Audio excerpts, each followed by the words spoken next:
All right, welcome back. Here's what we got. This example is already worked out in detail. Attached to the notes, I believe it's listed first under the title of something like Lesson 5-4, Division of Polynomial Example. My goal is, again, just like numerical division, long division, I'm going to do this with polynomials. I'm going to ask myself, how many times does this value divide into this? Now I realize there's two terms out here, but I'm just looking at the first term with respect to the first term. So over to the side, I typically write it out like this, so that way I don't make a mistake with my exponent. What is x cubed divided by x? And hopefully you said x squared.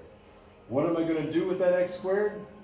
Well, I'm simply going to write it up top. Now, I can put it anywhere up here, but I prefer to line up my exponents simply because that lets me know when I get to the end. Now, what am I going to do with that information? I'm going to simply do like I did with numerical long division, and I'm going to multiply this with both of those. And when I do that, x squared times x is x cubed, and x squared minus 2 is negative 2x squared. And here's what I need to do. I need to subtract that quantity from this. How do I do that? Simple. I distribute the negative. This first term will always cancel out, but I need to make sure that I get the right value of 7x squared because, again, this negative has to go to both of them. What's my next step?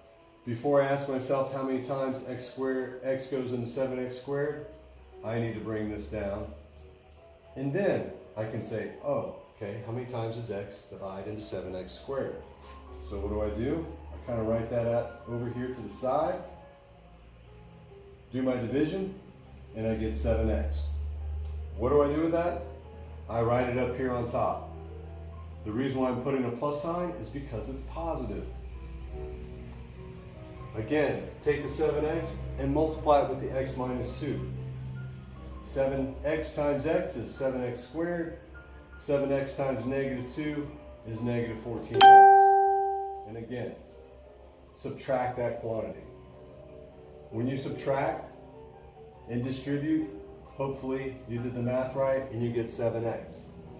And then last time, pull down this positive 2 and repeat this step one more time. How many times does x divide into 7x? And you'll say, hopefully, 7. And what do? I write plus 7 up here and then multiply and write that product right here.